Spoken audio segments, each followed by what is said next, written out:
अस्सलामुअलैकुम स्टूडेंट, कैसे हैं आप सब। उम्मीद करती हूँ आप सब खैर आफियत से होंगे और अपने एमडी कैट की भरपूर तैयारी कर रहे होंगे। स्टूडेंट, आज के इस वीडियो में हम अपने सेकेंड ईयर बायोलॉजी की बुक से एक न्यू चैप्टर को स्टार्ट करेंगे और इस चैप्टर को हम डिटेल में अच्छे से समझेंगे। ये चैप्टर आपके एमडी कैट के एमसीक्यूज के लिए बहुत ज्यादा इंपॉर्टेंट है, क्योंकि इस चैप्टर से एमडी कैट में काफी परसेंट एमसीक्यूज पूछे जाते हैं। ठीक है, चैप्टर हमारा कौन सा है? आज की इस वीडियो में हम पढ़ेंगे चैप्टर रिप्रोडक्शन। रिप्रोडक्शन के एमसीक्यूज किस तरीके से आ सकते हैं, इसका आइडिया आपको एमसीक्यूज वाली वीडियो जो मैंने कुछ दिन पहले अपलोड की थी उससे हो गया होगा।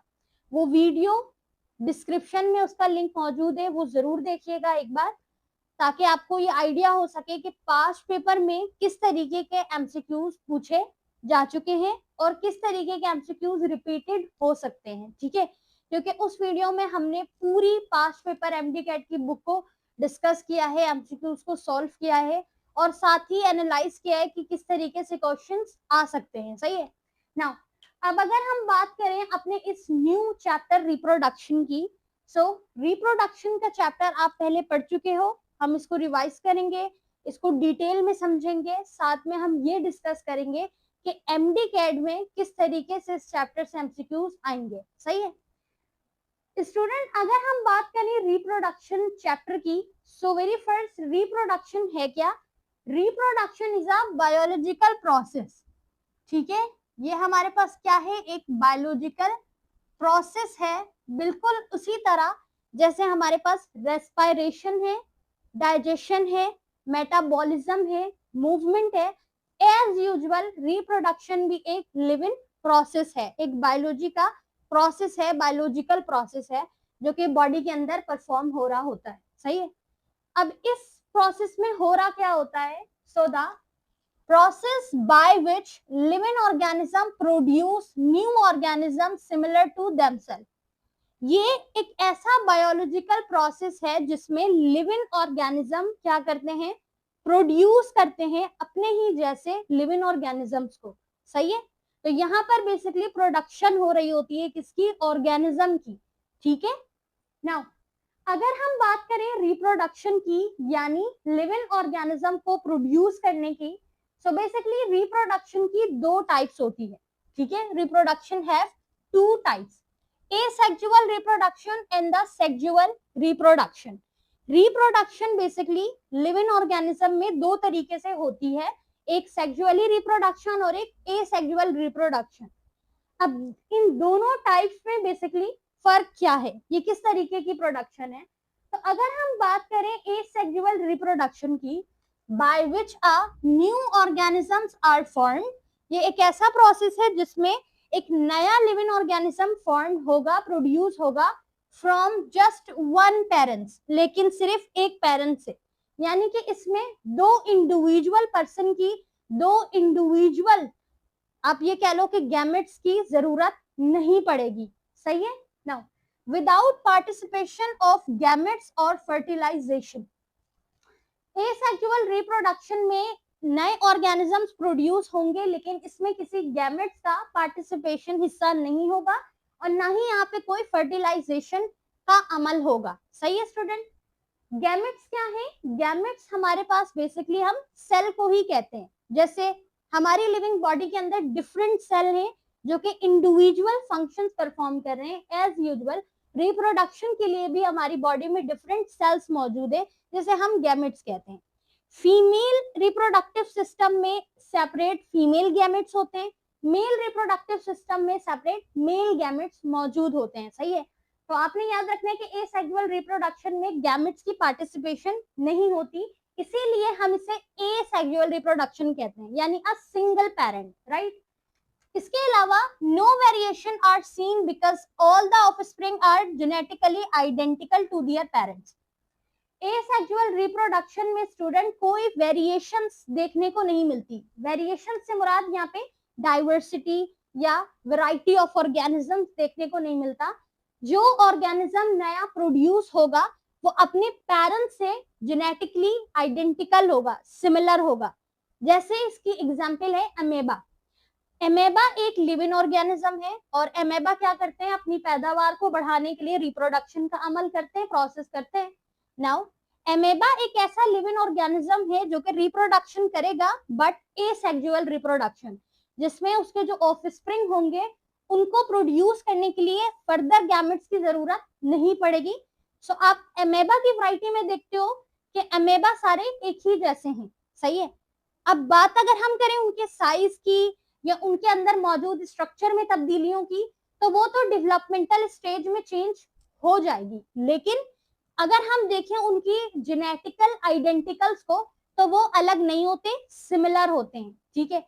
इसी तरीके की अगर हम एक सादा मिसाल लें, तो आपने अमूमन वेजिटेबल्स में देखी है, वेजिटेबल्स कहाँ से आती हैं, प्लांट से, और प्लांट एक लिविंग ऑर्गेनिज्म है। सो प्लांट भी क्या करते हैं, रिप्रोडक्शन करते हैं, बट ज्यादातर एसेक्सुअल रिप्रोडक्शन, सेक्सुअल भी करते हैं बट एसेक्सुअल। तो उसमें आपने देखा है, जैसे बहुत बेस्ट एग्जांपल अगर हम इसकी ले लें, तो आपने सुना होगा binary fusion. So the binary fusion में आपने देखा है पोटैटो जो है, जो अपने प्रोडक्शन को बढ़ाते हैं, आपने मजीद इसमें जो देखा है वो बाइनरी फ्यूजन के जरिए, सही है।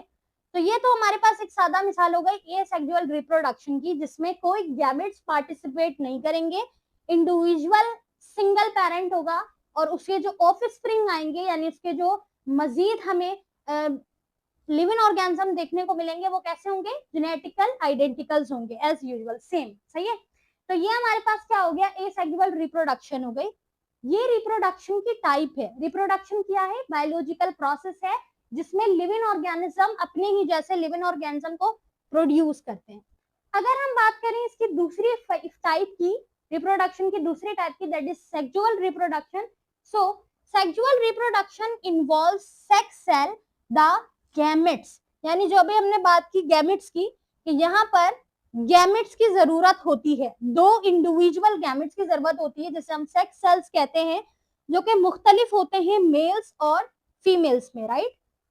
नाउ उसके अलावा मेल गैमेट्स जिसे हम कहते हैं sperm cell, and the female gamete जिसे हम कहते हैं ओवियम या एग सेल, सही है।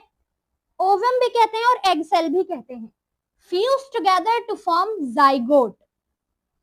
अब मेल गैमेट और फीमेल गैमेट आपस में फ्यूज्ड होंगे और वो क्या बनाएंगे स्टूडेंट, जाइगोट को, सही है, which undergoes development and new individual is formed.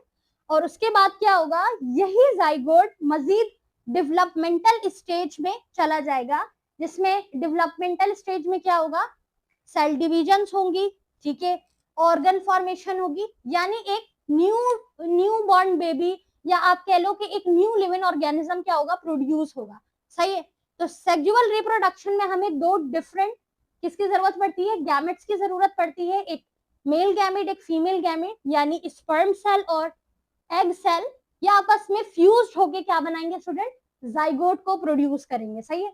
Now it leads to genetic diversity and adaptability. अब यहाँ पे एडेबिलिटी और डाइवर्सिटी लिखा है, इससे क्या मुराद, कि यहाँ पर सेक्सुअल रिप्रोडक्शन में आपको जेनेटिक डाइवर्सिटी देखने को मिलेगी, यानी कि जेनेटिक डाइवर्सिटी से मुराद डिफरेंट आपको यहाँ पे क्या देखने को मिलेंगे, कैरेक्टर्स देखने को मिलेंगे, सही है।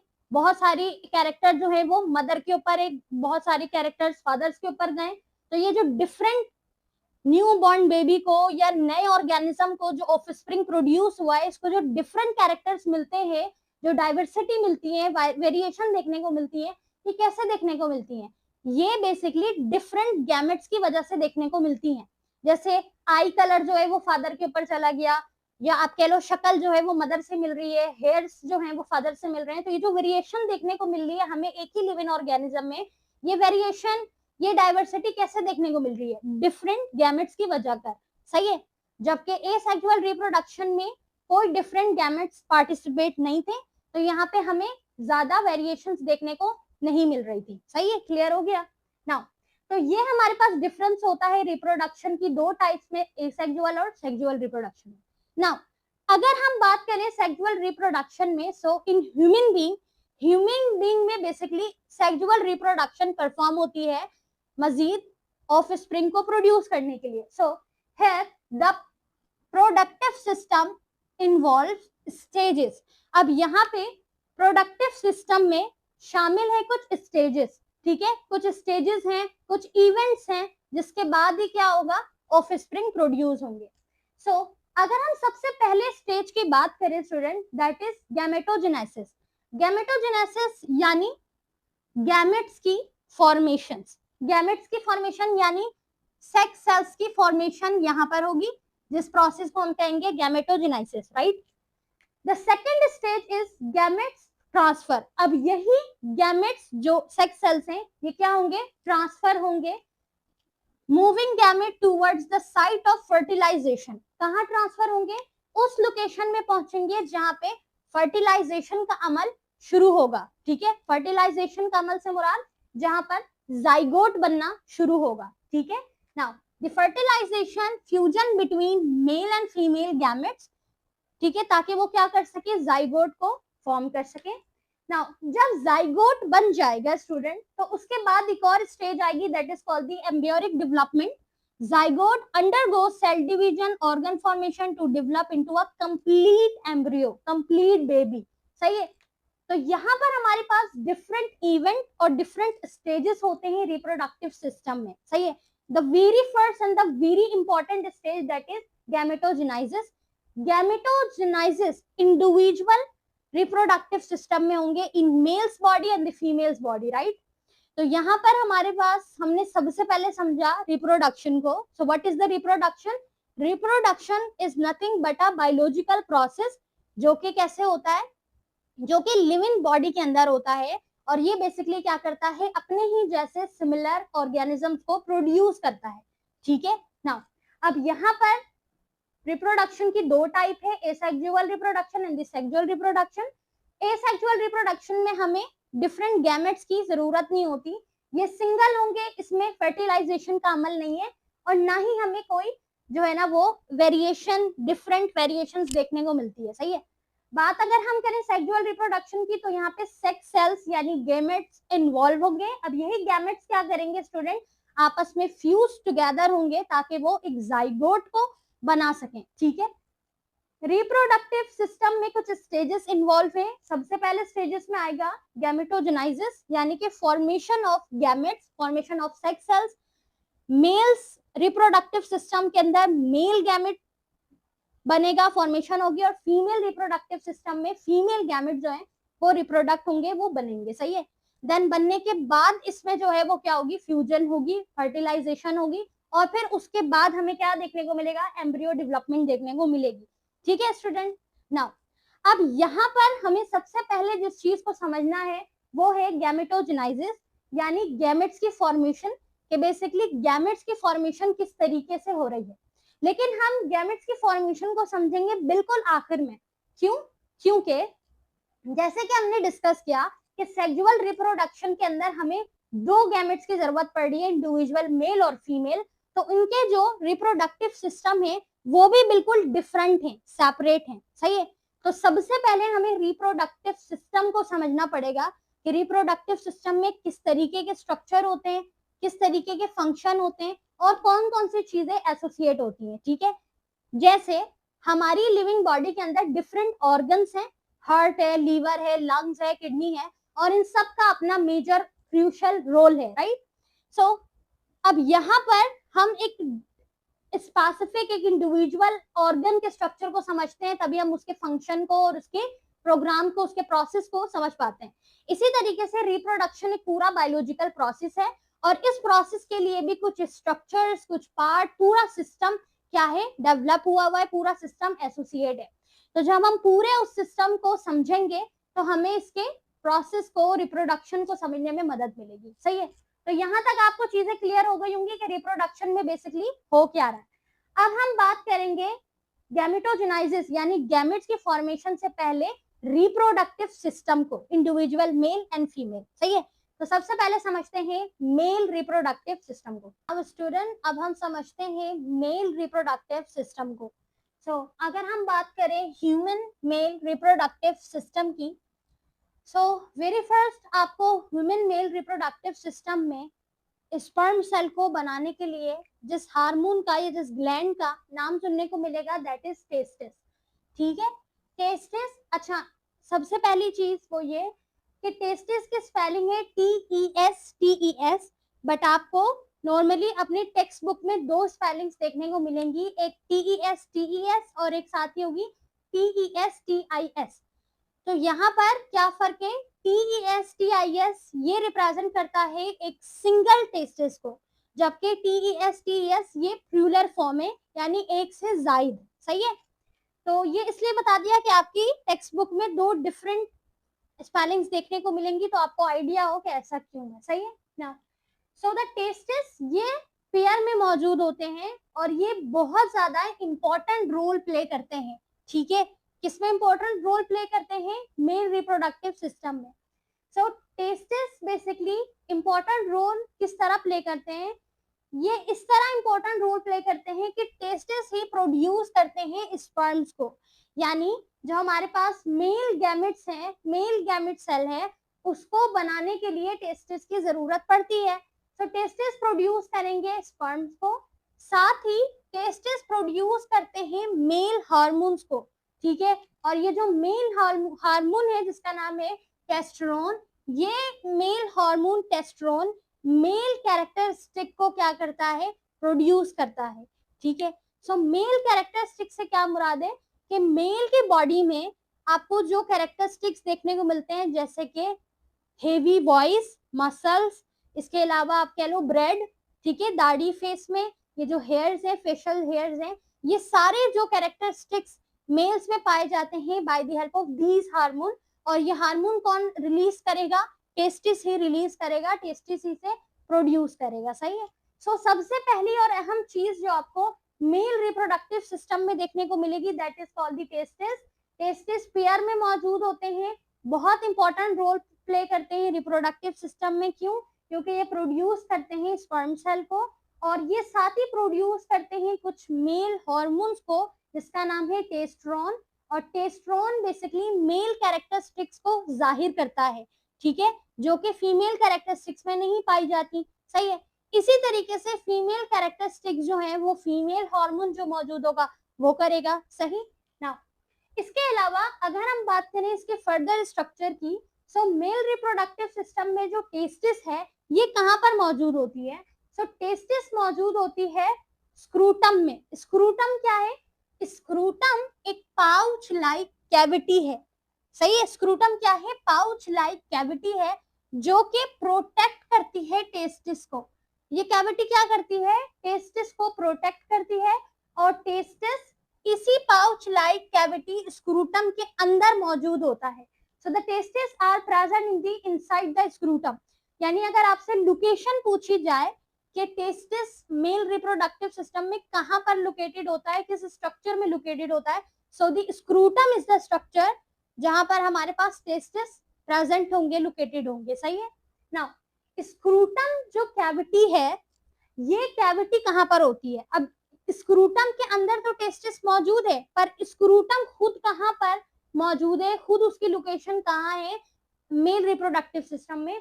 सो द स्क्रूटम ये जो कैविटी है ये प्रेजेंट होती है in outside the abdominal cavity. अब हमारे पास जो हमारी लिविंग बॉडी में चाहे मेल हो या फीमेल हो, आपको पता है एब्डोमिनल कैविटी है।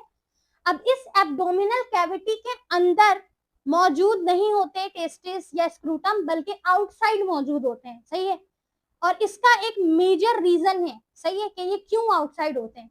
तो अक्सर एमडी कैट के स्टूडेंट से ये सवाल पूछा जाता है कि जो स्क्रूटम का स्ट्रक्चर है वो एब्डोमिनल कैविटी के अंदर इनसाइड क्यों नहीं पाया जाता, वो आउटसाइड क्यों होता है, इसका रीजन क्या है। सो इसका जो मेजर रीजन है वो है टेम्परेचर का।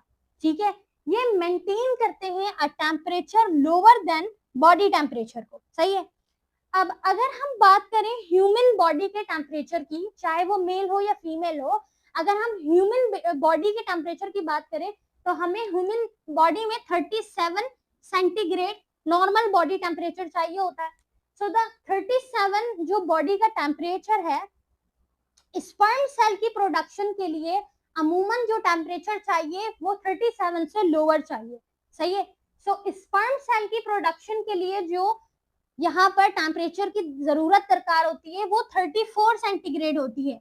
यानी 34 सेंटीग्रेड में स्पर्म सेल प्रोड्यूस होते हैं, बनते हैं, सही है। तो स्पर्म सेल की जो प्रोडक्शन होगी वो किसकी मदद से होगी? टेस्टिस की मदद से। टेस्टिस कहाँ मौजूद है? स्क्रूटम में मौजूद है। स्क्रूटम की कहाँ लोकेशन है? Outside the abdominal cavity. और आउटसाइड क्यों है? ताकि वो अपने टेम्परेचर को नॉर्मल बॉडी टेम्परेचर के बनिस्बत लोअर कर सके, कम कर सके। बॉडी का टेम्परेचर होता है 37, बट स्क्रूटम का टेम्परेचर थोड़ा कम चाहिए, उसको 34 चाहिए। इसीलिए अल्लाह ताला ने इसका स्ट्रक्चर कहाँ बनाया है? एब्डोमिनल कैविटी के बाहर बनाया है। तो इसका जो मेन रीजन है वो क्या है? इसके टेम्परेचर की मेंटेनेंस की वजह पर। ठीक है, क्लियर हो गया। नाउ इसके अलावा हमारे पास स्क्रूटम के अलावा फर्दर स्ट्रक्चर होते हैं मेल रिप्रोडक्टिव सिस्टम में, जैसे कि एपिडाइमिस। अब यहाँ पर एपिडिडाइमिस जो है, एपिडिडाइमिस बेसिकली क्या होता है? एक कॉम्प्लेक्स ट्यूब लाइक स्ट्रक्चर है। Tube like structure, tube like structure से मुराद जैसे हमारे पास नेफ्रॉन में ट्यूब लाइक स्ट्रक्चर आपने पढ़े, डिस्टल कॉन्वोल्यूटेड जो स्ट्रक्चर है, प्रॉक्सिमल कॉन्वोल्यूटेड ट्यूबली है, इसी तरीके से यहाँ पर भी ट्यूब लाइक स्ट्रक्चर मौजूद है। अब एपिडिडाइमिस जो है ये एक कॉम्प्लेक्स ट्यूब लाइक स्ट्रक्चर है जो कि कहाँ पर होगा? स्क्रूटम में ही होगा, सही है। अब स्क्रूटम में ये ट्यूब लाइक स्ट्रक्चर क्यों मौजूद है? क्योंकि ये स्टोर करता है स्पर्म सेल को और साथ ही ये हेल्प करता है पैसेज ऑफ स्पर्म में, यानी स्पर्म को रास्ता देने में, आगे पास आउट करने में ये रास्ता मदद फराहम करता है, सही है। तो ये हमारे पास जो स्ट्रक्चर है एपिडाइमिस। अब ये जो एपिडिडाइमिस स्ट्रक्चर है कॉम्प्लेक्स ट्यूब, स्क्रूटम का ही स्ट्रक्चर है, क्योंकि स्क्रूटम के अंदर टेस्टिस है और टेस्टिस को आगे बाहर निकलने में रास्ता चाहिए होगा, मदद चाहिए होगी। तो इसी वजह कर ये complex tube like structure scrotum के साथ अटैच है, सही है। नाउ इसके अलावा अगर हम फर्दर स्ट्रक्चर देखें तो एपिडिडाइमिस के बाद एक और स्ट्रक्चर आता है, that is vas deferens. Vas deferens ये स्ट्रक्चर एक ट्यूब लाइक स्ट्रक्चर है, अगेन सही है। Vas deferens tube like structure है जो कि इमर्जिंग करेगा from lower epididymis open to the ejaculatory duct. Ejaculatory duct के नाम से ही आपको अंदाजा हो रहा होगा कि यहाँ पर इजेक्शन होगी। इजेक्शन किस चीज की? स्पर्म सेल की, यानी स्पर्म सेल को कहां पर भेजा जाएगा? फीमेल रिप्रोडक्टिव ट्रैक्ट में भेजा जाएगा, सही है। तो इसीलिए यहाँ पर जो हमारे पास वास डिफरेंस है, ये वास डिफरेंस आगे जो इसकी ओपनिंग है ये कहाँ पे ये रास्ता खुलेगा? इजैक्युलेटरी डक्ट में जाके खुलेगा। बिल्कुल उसी तरह जैसे हमारे पास जो कॉन्वोल्यूटेड जो हमारे पास ट्यूबली है वो कलेक्टिंग डक्ट पे जा रहा है, सही है। जो हमारे पास लूप ऑफ हेनल है वो कलेक्टिंग डक्ट पे जा रहा है, सही है। कलेक्टिंग डक्ट पे क्या होगा? जो हमारे पास यूरिन है वो क्या होगा? कलेक्ट होगा, देन अगेन यूरिनरी ब्लैडर पे जाएगा। रास्ता बना दिया ना अल्लाह ने कि किस तरीके से हमारी बॉडी का जो वेस्ट मटेरियल है वो बाहर निकलेगा। एज यूजुअल इसी तरीके से हमारे पास मेल रिप्रोडक्टिव सिस्टम में स्ट्रक्चर है जिसकी मदद से क्या होगा? यहाँ पे इजैक्युलेटरी डक्ट के जरिए स्पर्म सेल आगे फर्दर पास आउट होंगे, राइट। सो इसके बाद एक और स्ट्रक्चर आता है, दैट इज स्पाइनस। स्पाइनस कैसा स्ट्रक्चर है? वेरी फर्स्ट एक मस्कुलर स्ट्रक्चर है, मस्कुलर ऑर्गन है। इसके अलावा इसे हम कॉप्युलेटरी ऑर्गन भी कहते हैं। कॉप्युलेटरी ऑर्गन से क्या मुराद?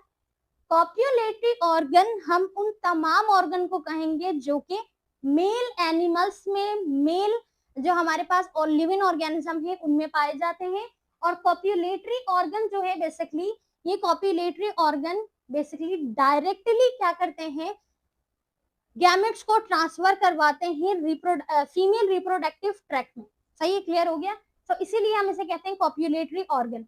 तो ये कॉप्युलेटरी ऑर्गन हमारे पास स्पाइनस है और ये मेड अप होता है किससे? मस्कुलर टिश्यू से, इसलिए हम इसे मस्कुलर ऑर्गन भी कहते हैं। ये डिस्चार्ज करेगा स्पर्म को। ये इनलार्ज एंड जो है पाइनस का उसे हम कहते हैं ग्लैंड स्पाइनस।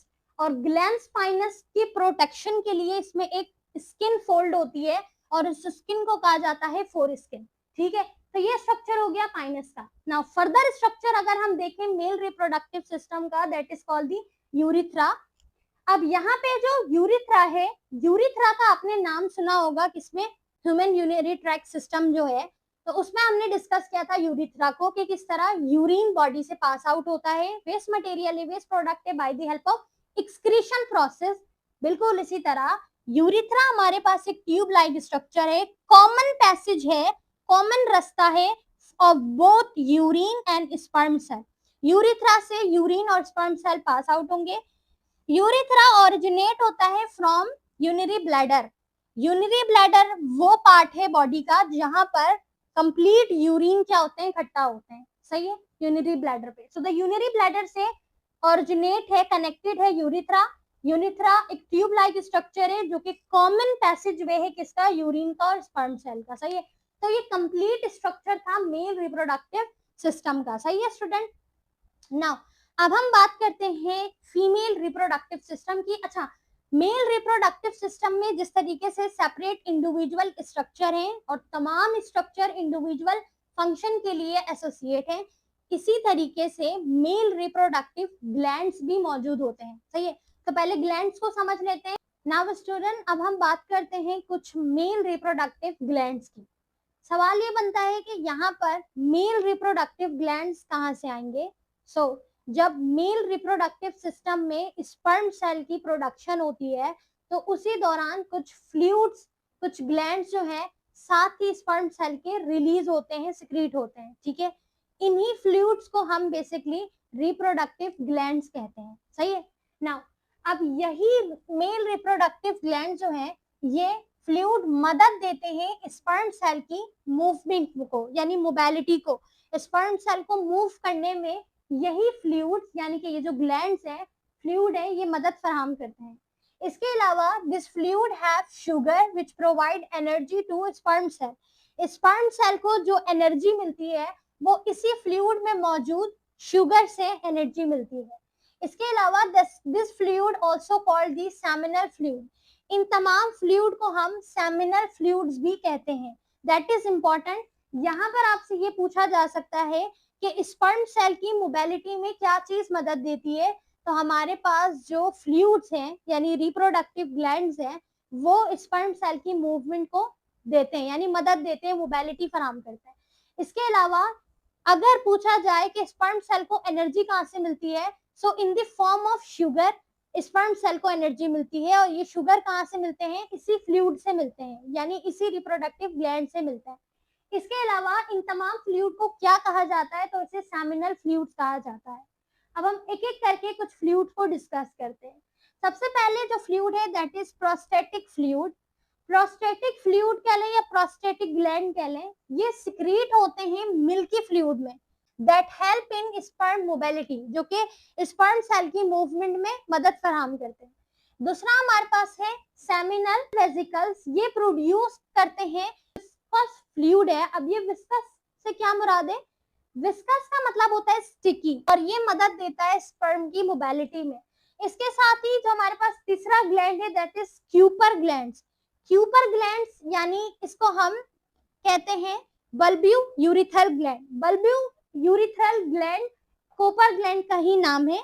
बल्ब्यू यूरिथ्रल ग्लैंड इसे क्यों कहा जाता है, क्योंकि इसका स्ट्रक्चर जो होता है वो बल्ब नुमा स्ट्रक्चर होता है, तो इसका नाम है बल्ब्यू यूरिथ्रल ग्लैंड, ठीक है। क्यूपर्स ग्लैंड भी कहा जाता है।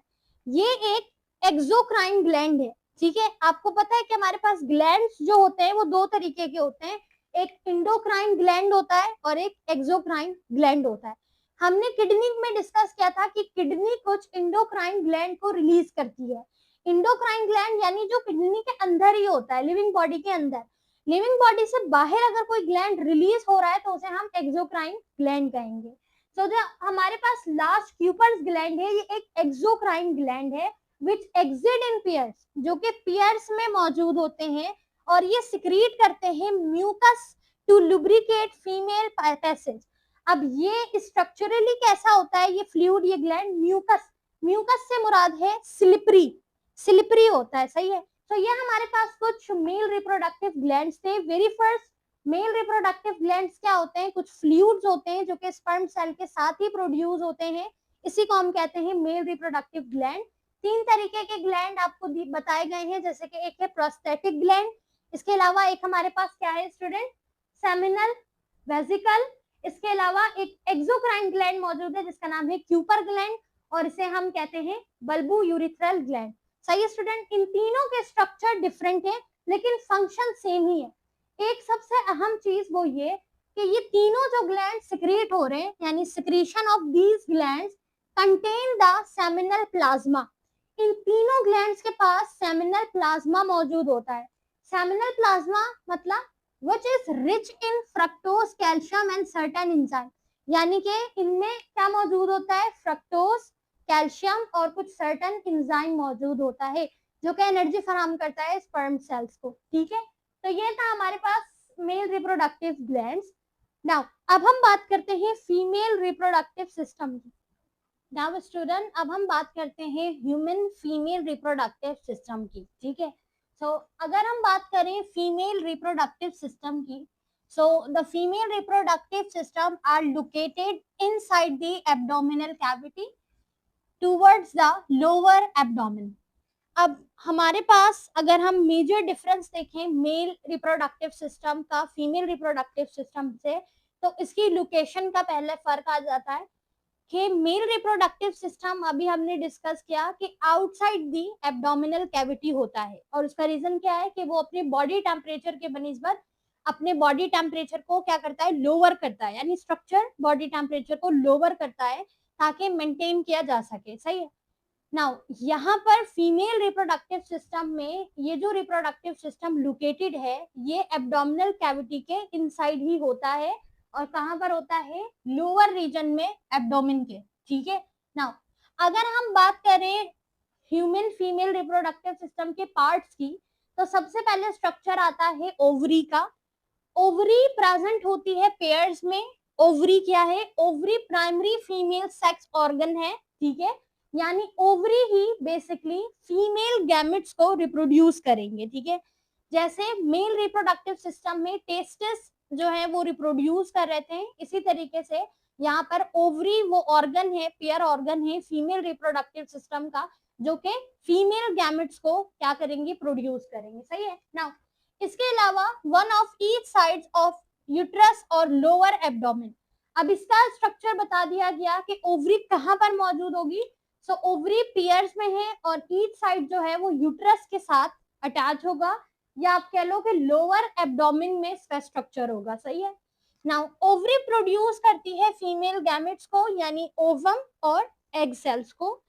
ये सिक्रीट्स करती है फीमेल हार्मोन्स को, जिसका नाम है ईस्ट्रोजिन एंड प्रोजेस्ट्रॉन। ईस्ट्रोजिन और प्रोजेस्ट्रॉन ये वो फीमेल हार्मोन्स हैं जो कि फीमेल कैरेक्टरिस्टिक्स को प्रोड्यूस करते हैं।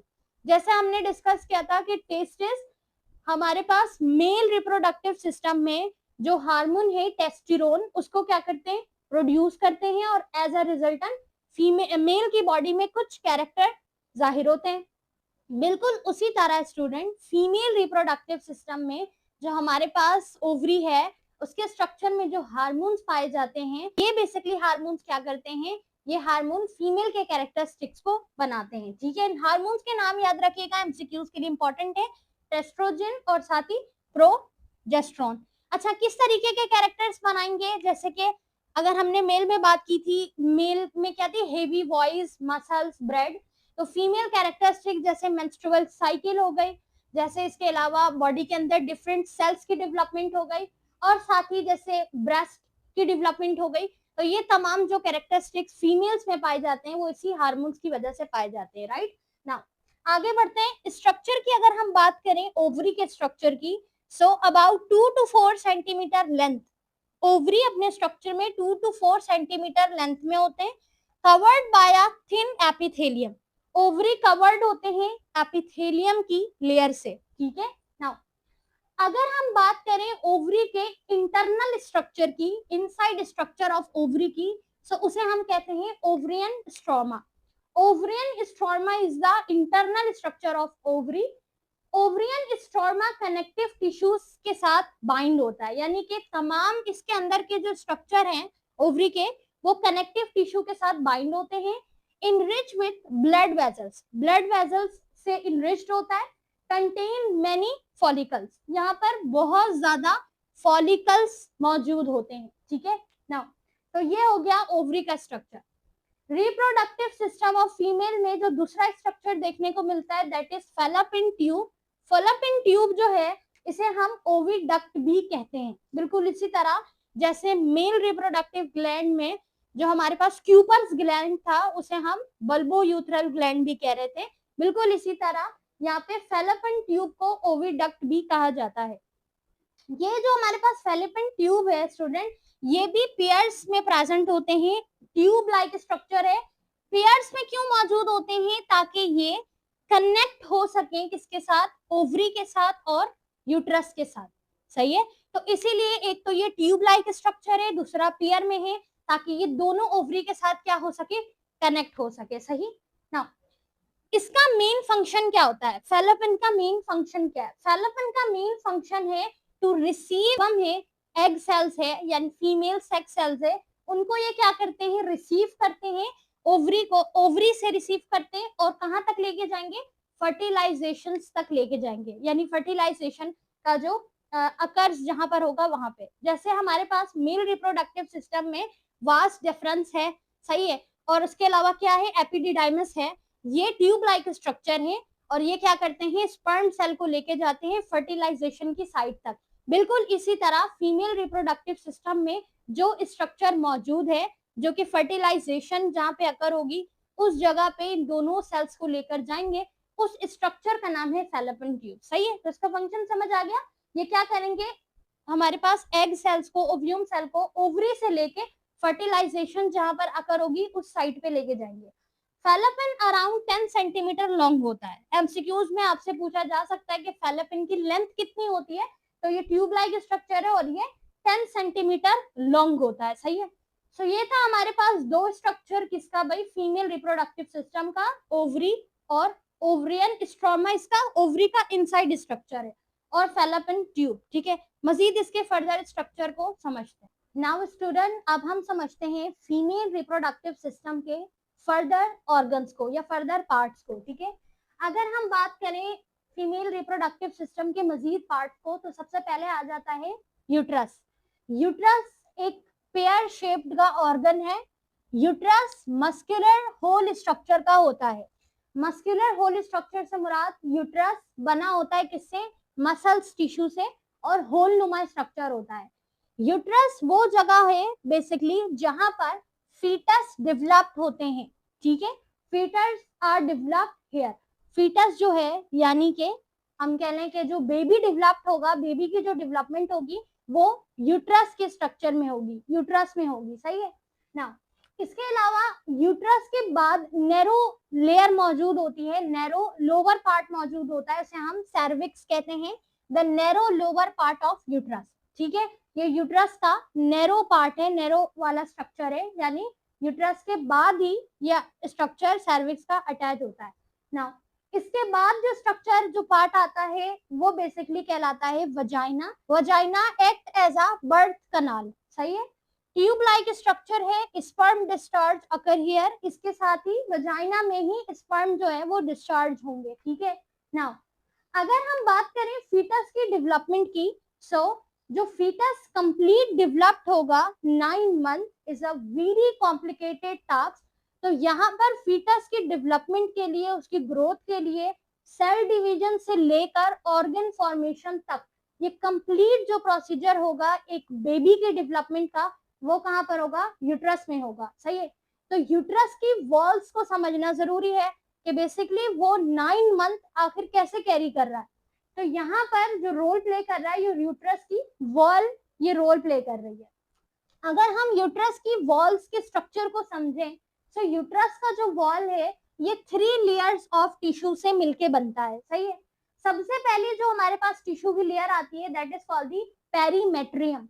पेरीमेट्रियम यूट्रस की वो वॉल है, वो स्ट्रक्चर है जो कि एक्सटर्नल होता है, यानी बाहर वाला स्ट्रक्चर।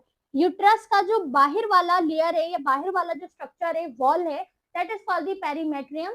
एक्सटर्नल है, थिन लेयर है, थिन मतलब बारीक पतली लेयर है, made up of loose connective tissue, जो कि लूज कनेक्टिव टिश्यू से मिलके बनती है। उसके बाद जो स्ट्रक्चर और जो लेयर आ जाती है यूट्रस वॉल में, वो है मायोमेट्रियम। मायोमेट्रियम नाम से समझ आ रहा है, M for myo, M for middle, ये मिडल लेयर होती है, दरमियान वाली। मिडल लेयर थोड़ी थिक होती है, थिक लेयर होती है, made up of smooth muscle. ये स्मूथ मसल से बनी होती है। ये स्मूथ मसल से इसलिए बनी होती है क्योंकि यहाँ पे कॉन्ट्रैक्शन का अमल हो रहा होता है। Contraction undergoes over here, contraction यहाँ पर होती है। अब कॉन्ट्रैक्शन होगी क्यों? During delivery of baby, baby की डिलीवरी टाइम पे कॉन्ट्रैक्शन होती है मसल्स की। तो यहाँ पर जो मायोमेट्रियम लेयर है, इसीलिए ये स्मूथ मसल से मिलके बनती है। आगे लिखा है endometrium. Endometrium is a very important layer क्योंकि ये इनर लेयर है और ये ग्लैंडुलर होती है। ग्लैंडुलर से मुराद कि ये लेयर मेड अप होती है ग्लैंड से, डिफरेंट ग्लैंड से मिलकर ये लेयर बनती है।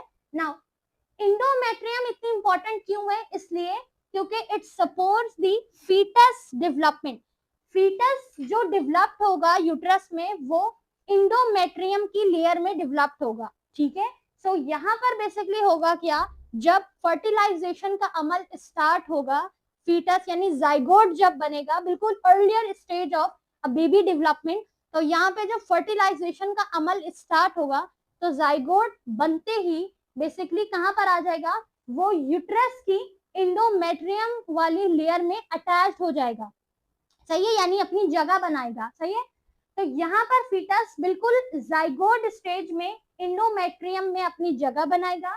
इंडोमेट्रियम फर्टिलाइजेशन के दौरान ही, या आप कह लो कि इन फीमेल बॉडी के अंदर ही हर मंथ इंडोमेट्रियम अपनी जगह बनाता है फीटस के लिए। सही, कि यहाँ पर फर्टिलाइजेशन के बाद जाइगोट आएगा, देन फिर मुझे उसकी डेवलपमेंट करना है, उसकी टेक केयर करना है, जिसमें प्लेसेंटा भी इन्वॉल्व हो जाएगा। सही है, नाउ इंडोमेट्रियम को ये मैसेज मिलता है कि अब तक कोई फर्टिलाइजेशन नहीं हुई, यानी अब तक कोई जाइगोट नहीं आया।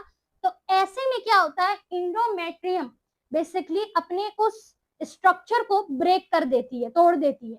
और इंडोमेट्रियम का जब स्ट्रक्चर टूटता है तो शेडिंग ऑफ ब्लड की वजह से वहां से स्टार्ट होता है मेंस्ट्रुअल साइकिल का अमल, यानी कि मेंस्ट्रुएशन पीरियड। सही है, तो ये भी एक क्या है, बेसिकली बायोलॉजिकल साइकिल का प्रोसेस है, बायोलॉजिकल प्रोसेस है फीमेल्स की बॉडी के अंदर।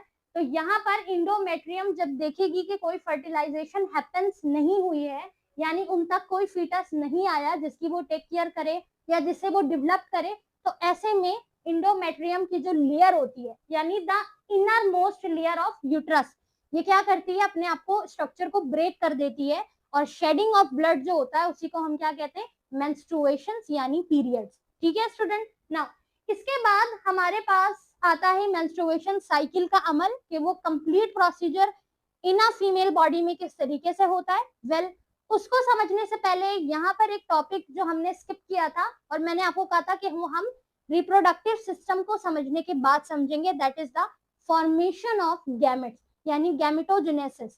तो पहले गैमेटोजेनेसिस को समझते हैं, कि यहाँ पर हमने फीमेल रिप्रोडक्टिव सिस्टम को भी देख लिया, मेल रिप्रोडक्टिव सिस्टम को भी देख लिया। अब इनमें जो गैमेट्स की फॉर्मेशन होती है वो बेसिकली किस तरीके से होती है उसको समझते हैं।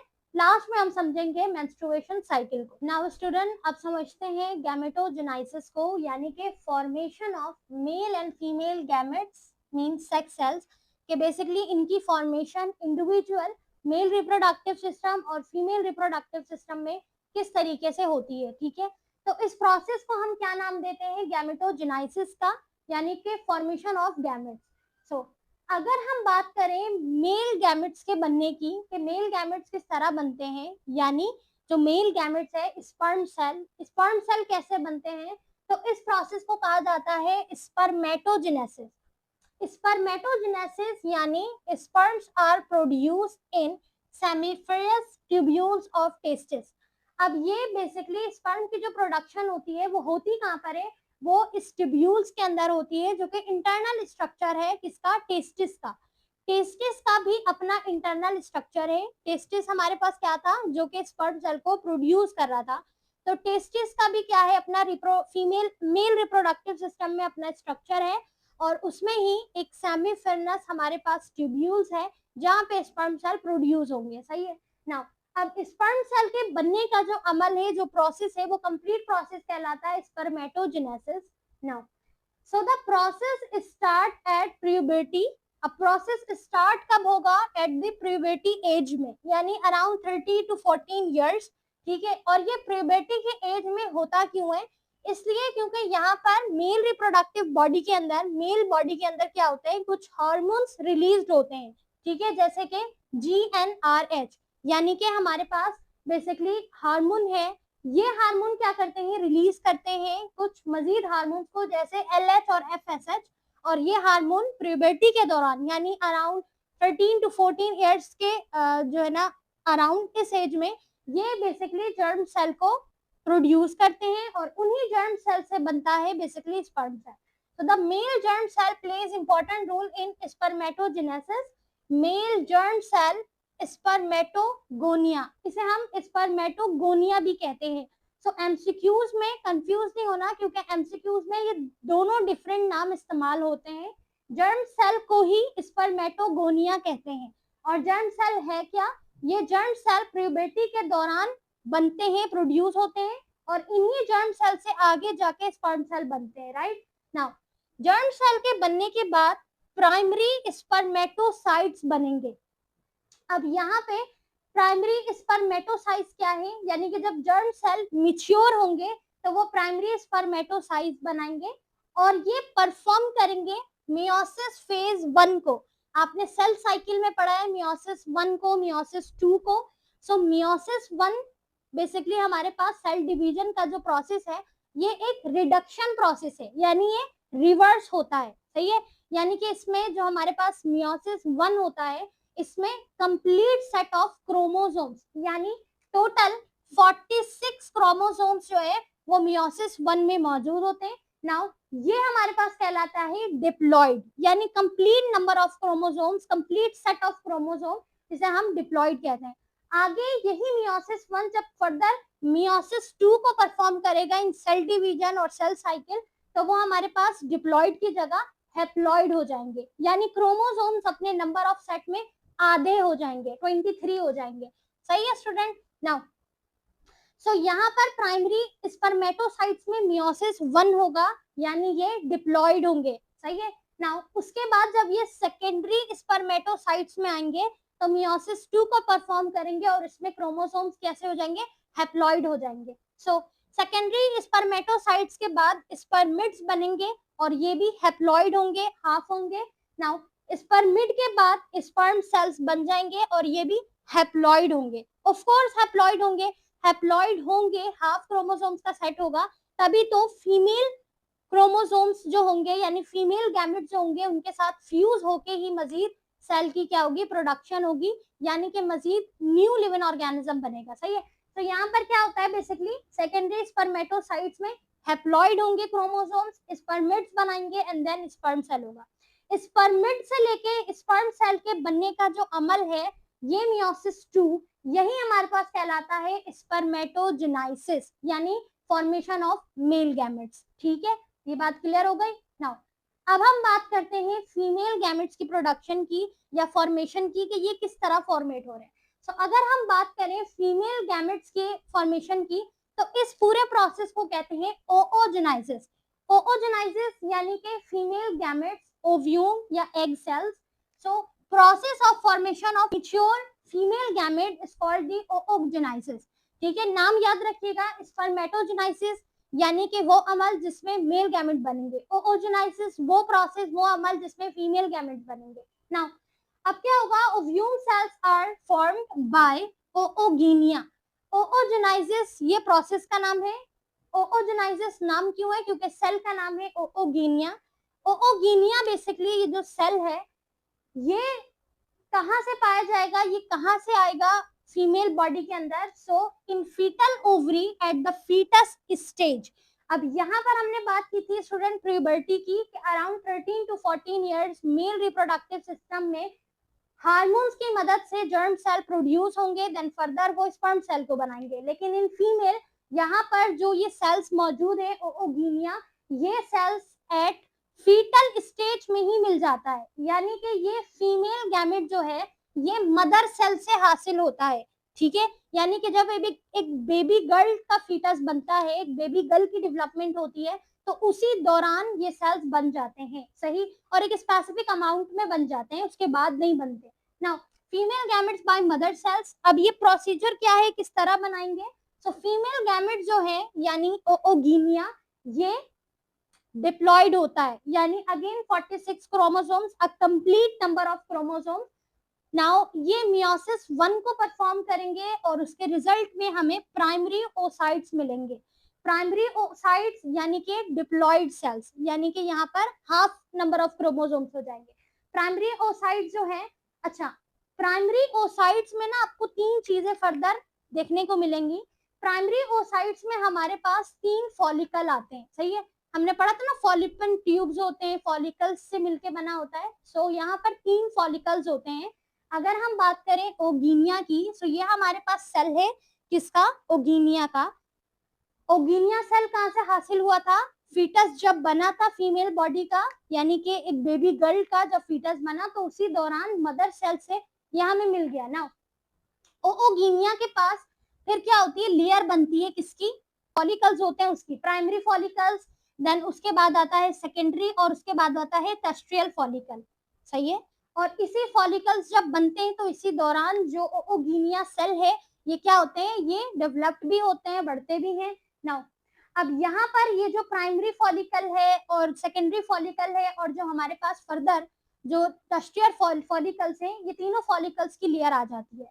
नाउ इसके बाद जब ये मिच्योर होते हैं और यहाँ पर मियोसिस 2 का जब होता है, मियोसिस 2 परफॉर्म होता है, तो मियोसिस 2 परफॉर्म होने के साथ ही क्या होता है कि ये जो हमारे पास ओओगिनिया सेल थे ये डिवाइडेड हो जाते हैं 2 सेल्स में। आपने पढ़ा सेल डिवीजन में, एक सेल डिवाइड होता है इनटू 2 डॉटर सेल। तो यहाँ पर एक छोटा सेल होता है और एक बड़ा सेल होता है, ठीक है। सो ये जो हमें सेल्स मिले हैं स्टूडेंट, ये भी हाफ है, ये भी हाफ है, यानी हैप्लॉइड है, हैप्लॉइड है, हाफ क्रोमोसोम्स इसमें, हाफ क्रोमोसोम्स मदर के सेट, क्रोमोसोम्स के सेट से हाफ इसमें, हाफ इसमें।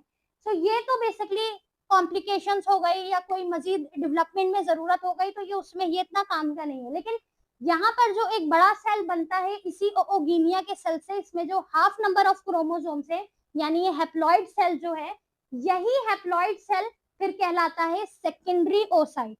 बात समझ आ गई। पहले क्या था, फीमेल गैमेट से मियोसिस 1 की फॉर्मेशन हुई।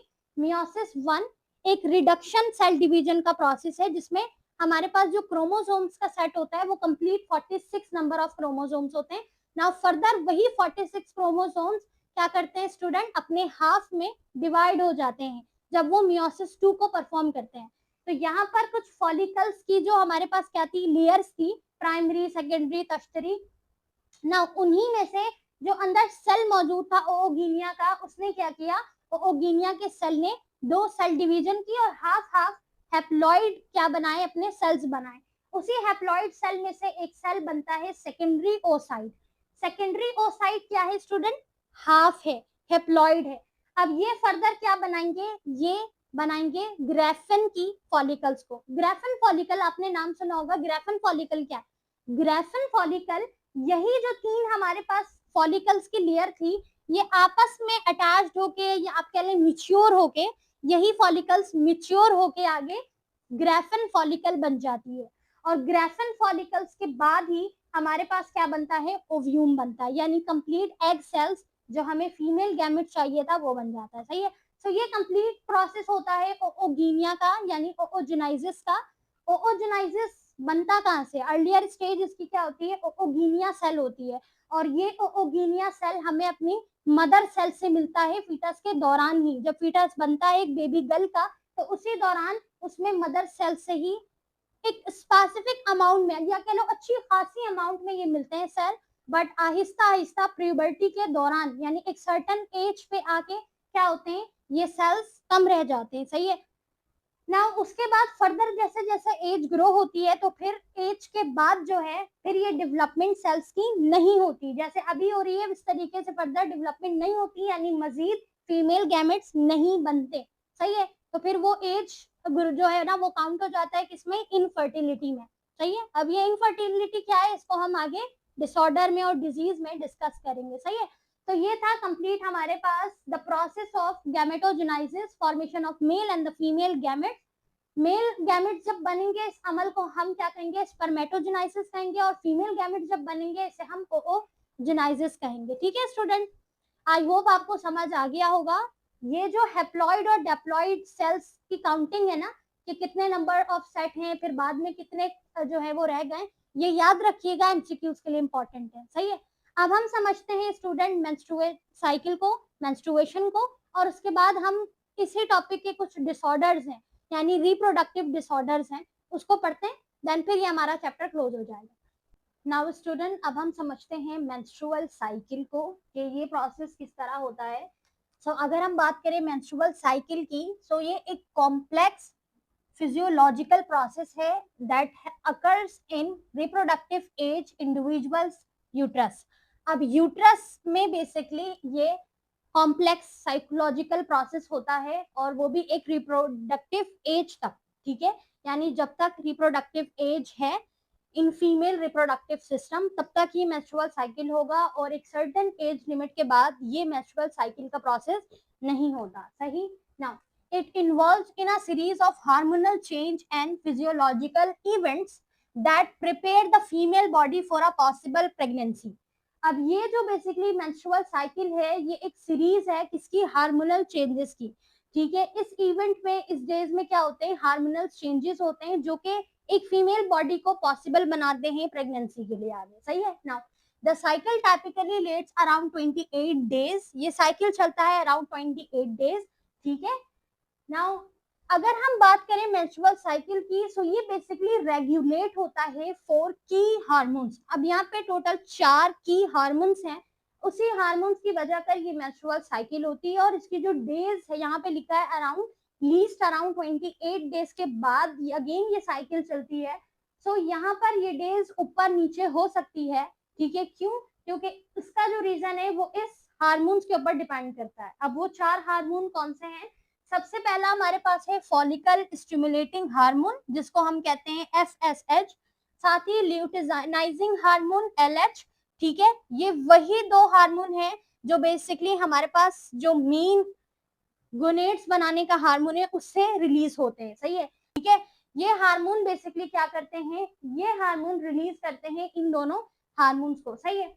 नाउ इसके अलावा मजीद 2 हार्मोन है जो कि है ईस्ट्रोजन एंड प्रोजेस्टेरॉन। ईस्ट्रोजन और प्रोजेस्टेरॉन हार्मोन हमने स्टार्ट में भी डिस्कस किया था, जो कि फीमेल कैरेक्टरिस्टिक्स को भी क्या करते हैं, बना रहे होते हैं, प्रोड्यूस कर रहे होते हैं। तो ये वो 4 हार्मोन्स हैं जो कि बेसिकली क्या करते हैं, इस मेंस्ट्रुअल साइकिल को चला रहे होते हैं, बना रहे होते हैं। सही है।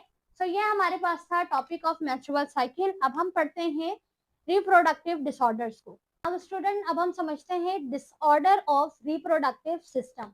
सो अगर हम डिसऑर्डर ऑफ रिप्रोडक्टिव सिस्टम की बात करें, so very first infertility. Infertility क्या होती है? Basically the inability to conceive a child after 1 year of unproductive sexual intercourse. It can affected both males and females. So infertility which means the parents are unable to conceive a child, ठीक है। अब यहाँ पर reason है, 2 causes बताए गए हैं, causes of infertility in male and the causes of infertility in female. So यहाँ पर कुछ फैक्टर्स हैं, कुछ डिफरेंट कॉजेस हैं जो कि मेल्स और फीमेल्स में पाए जाते हैं, ठीक है। नाउ सबसे पहले कॉज को अगर डिस्कस करें हम मेल इनफर्टिलिटी की, low sperm count, poor sperm mobility, abnormal sperm shape, hormonal imbalance, blockage in reproductive duct, infection and life style factor. Life style factor में आ जाती है स्मोकिंग, अल्कोहल, इस तरीके के स्टफ के इस्तेमाल की वजह कर। कॉजेस ऑफ फीमेल इनफर्टिलिटी की अगर बात करें, ovulation disorders, blockage fallopian tube, uterine problems यानी कि यूरेटस में problems, hormonal imbalance, age factor, chronic disease and the life style factor. और फीमेल इनफर्टिलिटी में अगर हम लाइफ स्टाइल फैक्टर की बात करें तो यहाँ पर हार्मोन इम्बैलेंस और स्ट्रेस भी आ जाता है। सही है। नाउ अब हम बात करते हैं कुछ डिजीज की। अब स्टूडेंट, अब हम बात करते हैं कुछ डिजीज की। अभी हमने समझा था डिसऑर्डर्स को, अब हम बात कर रहे हैं डिजीज को। अगर हम देखें रिप्रोडक्टिव डिसऑर्डर्स को तो उसमें हमारे पास इनफर्टिलिटी, मिसकैरेज, अबॉर्शन है, ये तमाम चीजें आ जाती हैं डिसऑर्डर्स में। लेकिन अगर हम बात करें डिजीज की तो डिजीज बिल्कुल अलग है। सही है। सेक्सुअली ट्रांसमिटेड डिजीज जिसे STDs भी कहा जाता है, इसमें आपके पास 3 डिजीज है, एक है गोर्निया, सिफिलिस और एड्स, ठीक है। नाउ अगर हम बात करें गोर्निया की तो ये कॉज्ड होता है बाय द बैक्टीरिया, बैक्टीरिया की वजह कर, और यहाँ पर वो बैक्टीरिया जो गोर्निया क्रिएट करेगा उस बैक्टीरिया का नाम है नेसेसरिया गोर्निया, ठीक है। इसके सिम्टम्स को अगर देखें, so painful and burning sensation during urine, increase vaginal discharge in females, painful bowel movement. और अगर हम इसके गॉर्निया की ट्रीटमेंट की बात करें, सो इसके ट्रीटमेंट में आ जाती है एंटीबायोटिक्स। ठीक है, गॉर्निया के पेशेंट को एंटीबायोटिक्स रिकमेंड किया जाता है। अगर हम बात करें सिफिलिस की, तो सिफिलिस भी एक क्या है, डिजीज है, सेक्सुअल ट्रांसमिटेड डिजीज।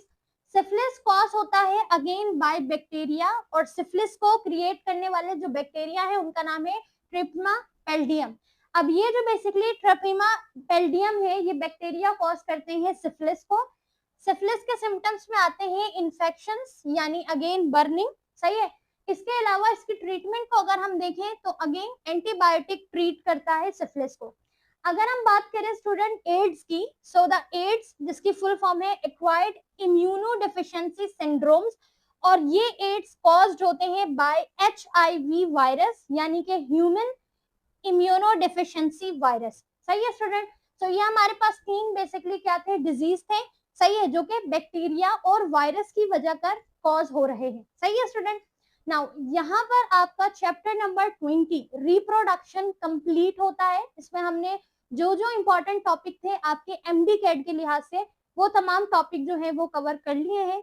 इंशाल्लाह अब हम नेक्स्ट लेक्चर वीडियो में नेक्स्ट चैप्टर को डिस्कस करेंगे। जब तक के लिए अल्लाह हाफिज।